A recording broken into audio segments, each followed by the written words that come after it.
E aí, vamos mergulhar nessa? Boas-vindas a mais uma análise onde a gente vai estruturar e decodificar os motores ocultos que fazem o nosso mundo girar. Hoje vamos deixar as opiniões de lado e focar em como a ciência pura enxerga as bases da nossa sociedade: política, Estado e poder. Sabe, o que a gente vai explorar aqui não são só conceitos de livros empoeirados, mas as engrenagens reais que definem o nosso dia a dia, desde a rua onde a gente mora até as grandes decisões globais. E para começar, vale a pena pensar no seguinte: por que a gente aceita ser governado? É sério, parando para pensar, por que a gente para no sinal vermelho às 3 da manhã quando não tem absolutamente ninguém na rua? Ou por que entregamos uma boa parte do que ganhamos em forma de impostos para uma entidade invisível chamada governo? Essa é a questão que tem tirado o sono dos maiores pensadores da humanidade há milênios. E a resposta para isso não tem nada de mágica, ela é puramente estrutural. O nosso roteiro de hoje é jogo rápido e direto, dividido em 4 partes. 1. A essência da política. 2. O que é o Estado. 3. O contrato social. E fechando com chave de ouro, 4. Poder e Maquiavel. Parte 1. A essência da política. A própria origem da palavra já entrega muita coisa. Política vem lá do grego polis, que significa simplesmente cidade, ou seja, tudo o que é público, cívico e coletivo é política. O filósofo Aristóteles até chamava o ser humano de um animal político. Mas olha, isso não significava fazer campanha ou votar em partido não, tá? Naquela época, significava que viver em comunidade, dialogar e participar das decisões da cidade era literalmente a única forma de atingir o nosso verdadeiro potencial. A vida cívica era o caminho para o desenvolvimento humano. Mas tem um detalhe super importante sobre essa democracia grega participativa. A gente tende a romantizar muito a coisa toda. A realidade é que a democracia direta na Grécia era exercida por uma minoria de elite. Eles tinham pessoas escravizadas e estrangeiros trabalhando para eles, o que dava tempo livre de sobra para ficar debatendo nas praças. Hoje o cenário é outro. A nossa democracia representativa moderna lida com sociedades de massa gigantescas. A gente tem trabalho, contas para pagar, uma vida corrida. Então, por causa dessa divisão do trabalho, a gente precisa delegar a função de governar para representantes. A política acabou virando uma esfera quase separada do dia a dia do cidadão comum. Isso leva a gente direto para uma sacada brilhante, o conceito de tipo ideal, do sociólogo Max Weber. Sabe, como a política no mundo real é bagunçada, cheia de falhas, a ciência precisou criar um modelo puro e perfeito na teoria, esse tipo ideal, só para servir como uma régua de medição. Aquela ideia clássica de política que herdamos dos gregos é esse tipo ideal. A gente nunca alcança isso com perfeição, mas funciona como uma bússola para saber se as nossas instituições estão melhorando ou piorando. Parte 2. O que é o Estado? Essa evolução histórica é fascinante. A gente viu que os gregos tinham a polis, aquela comunidade super unida pela cultura e história, mas foram os romanos que deram um grande salto com a res publica, a coisa pública. Os romanos criaram um sistema legal que era incrivelmente complexo.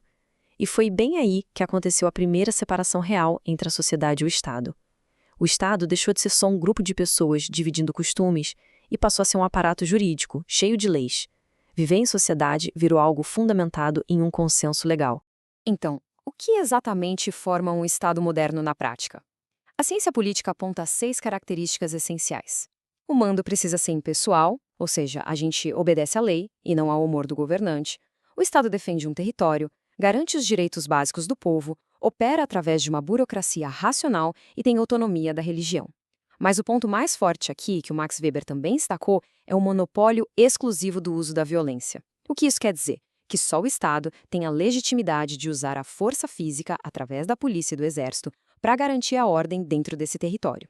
Parte 3. O contrato social. Aqui entram 3 pesos pesados da filosofia: Hobbes, Locke e Rousseau. Os 3 concordavam em uma coisa básica. A humanidade começou em um estado de natureza, sem lei nenhuma, em algum momento assinou um contrato para criar o Estado. Mas, olha, as semelhanças param por aí. Cada um deles tinha uma visão completamente diferente sobre como é a nossa natureza humana e, por consequência, o motivo de precisarmos de um governo. Começando pelo Thomas Hobbes com aquela premissa famosíssima: o homem é o lobo do homem. Para o Hobbes, se a gente tirar as leis e a polícia da jogada, a natureza humana é puramente egoísta e cruel. Esse estado de natureza seria uma guerra sem fim de todo mundo contra todo mundo. A vida seria brutal, violenta e muito curta. Por isso, a razão da gente aceitar o Estado é simples: sobrevivência. A gente abre mão de um pedaço da nossa liberdade e entrega o poder para um Estado forte, só para ele organizar esse caos todo e impedir que a gente se destrua. Já o John Locke enxergava as coisas de um jeito, digamos, menos pessimista. Ele acreditava que, por natureza, nós somos racionais, livres e até propensos a fazer o bem. O problema é que, no estado natural, os conflitos de interesse dominam. Imagina que alguém roube um terreno. A vítima vai tentar punir quem roubou, mas essa punição vai vir carregada de vingança. Faltaria proporção, sabe? Então, pro Locke, a gente não precisa do Estado por puro medo, mas sim para ter um juiz imparcial.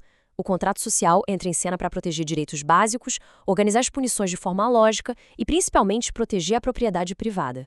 E aí chegamos no Rousseau fechando esse triângulo. Ele basicamente inverteu toda a lógica com aquela frase clássica: o homem nasce bom, mas a sociedade o corrompe. Para ele, no estado de natureza, nós nascemos bons e livres. O que estraga tudo é justamente o surgimento da sociedade civil, da vaidade e, acima de tudo, da propriedade privada, que é o que gera desigualdade. Para o Rousseau, a propriedade trouxe os crimes e o caos. Então, o contrato social dele precisava ser baseado na vontade coletiva, para garantir que a justiça fosse aplicada de forma igual, tanto para os mais fracos quanto para os mais poderosos. E, finalmente, parte 4. Poder e Maquiavel. Agora a gente pisa no território do Nicolau Maquiavel, um pensador lá de Florença do final do século XV. Ele é considerado o grande fundador da ciência política moderna. E por quê? Porque ele rompeu de vez com toda aquela mentalidade da Idade Média. Ele simplesmente tirou os óculos do idealismo religioso e passou a olhar para o poder exatamente como ele é, nu e cru. A tese central do Maquiavel é brutalmente pragmática. Antes dele, a galera achava que um governante tinha que ser um rei bondoso, devoto, guiado pela moral da igreja. Maquiavel disse: não, pera lá. Ele argumentou que a política é uma coisa autônoma que tem as suas próprias regras. Não interessa se o líder é um santo na vida pessoal. O que importa é se ele é extremamente eficiente no trabalho público. Astúcia, energia e a capacidade de manter a ordem no território. Essas são as verdadeiras réguas de um governo de sucesso. O que traz a gente para aquela frase clássica e talvez a mais mal compreendida dele: os fins justificam os meios. Hoje em dia a gente usa isso para falar de corrupção ou de alguém agindo de má fé, né?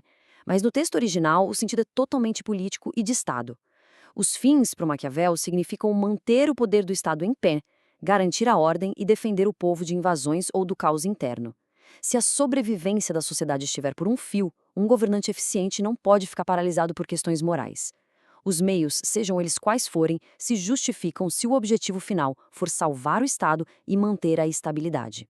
Tudo isso nos leva a uma reflexão final que amarra todos esses conceitos. A gente viu a origem da polis, a criação das leis em Roma, os contratos sociais e essa mecânica nua e crua do poder do Maquiavel. E tudo isso culmina no coração de qualquer república de hoje. A grande pergunta que deve guiar quem acompanha a política não é só sobre quem ganha ou perde uma eleição. A pergunta que tem que ficar na nossa cabeça, depois de ver toda essa estrutura, é esta: quem faz as leis e para quê? Vale a pena refletir sobre como essa engrenagem nos afeta todo dia e qual é o impacto da nossa presença ou da nossa ausência na construção da sociedade. Foi excelente mergulhar nisso hoje e até a próxima análise.